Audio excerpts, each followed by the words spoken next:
a lot of what people are saying isn't necessarily what actually works. Now, does it work for some people? Yes. Will it work for most people? No, I don't think so.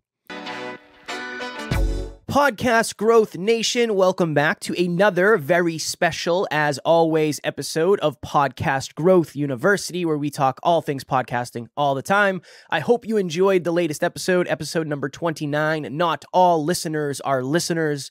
We talked about the difference between listeners and longers. Today, for episode number 30, should you join a podcast group? So this is a question that I guess I get asked pretty often, whether it's a group where you can network with other podcasters, whether you should be on Facebook groups promoting your podcast.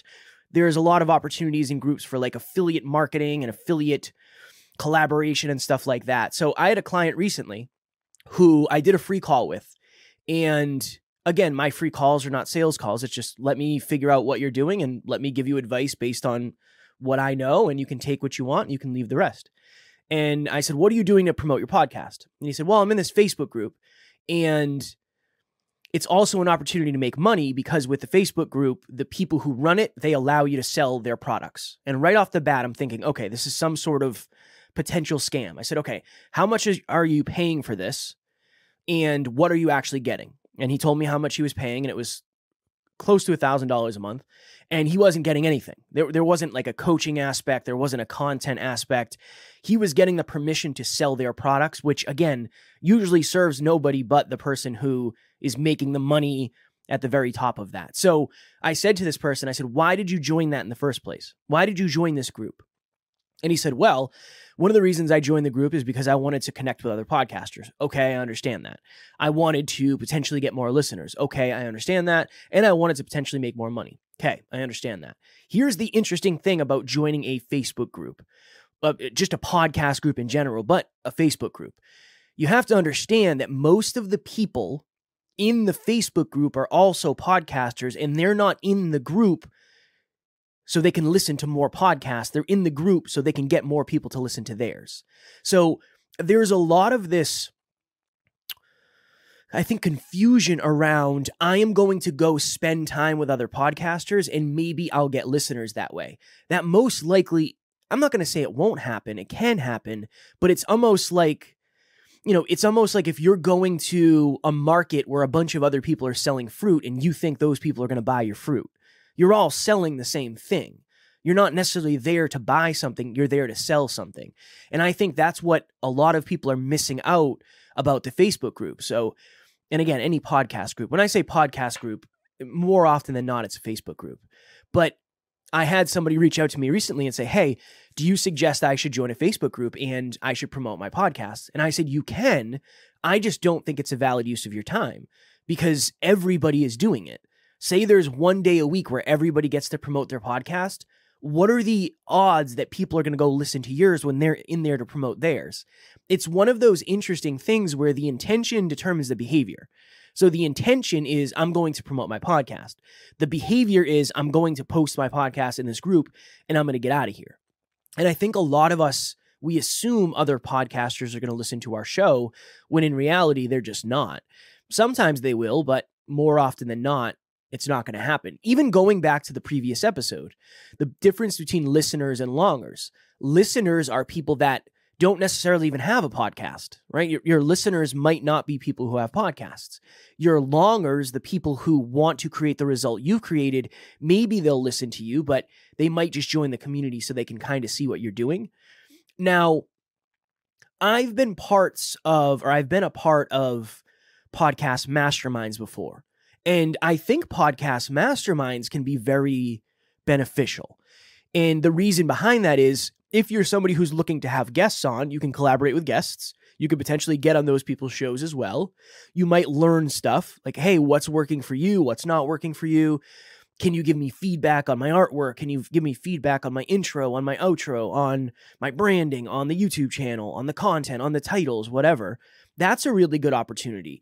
But what I have found is you have to be very, very careful with who you take advice from. And again, do I consider myself a podcast expert?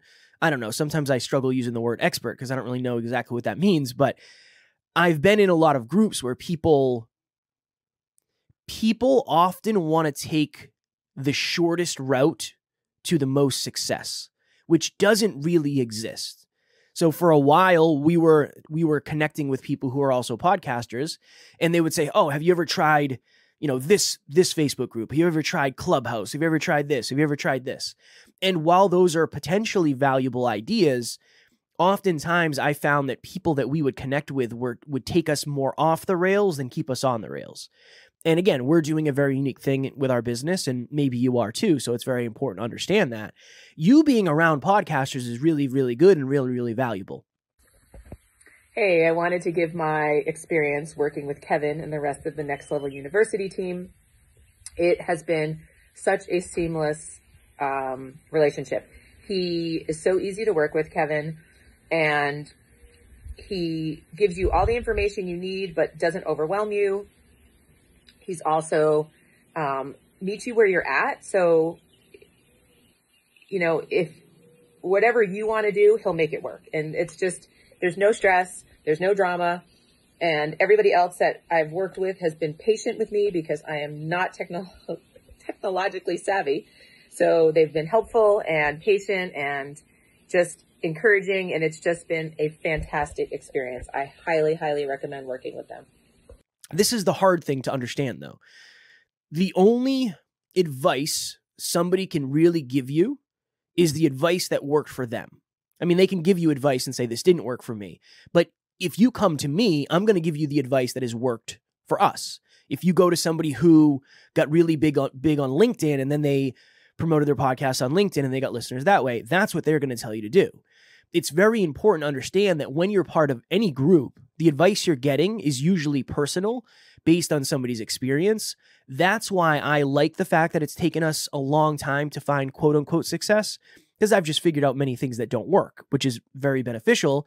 And it also reinforces the stuff that does work. So I would say, should you join a podcast group, whether it's a Facebook group, whether it's in person, whether it's a different social media platform, a platform in general, depending on your intention, yes. If you think you're going to join a group and that is going to be the number one way you get listeners, I would say you'll probably end up disappointed. If you want to join a group because you want to raise your awareness, make connections, potentially get on other shows, that sort of thing, then I don't see why not. I think there's a lot of potential there, but I do believe a lot of people think that's where they're going to get their listeners from.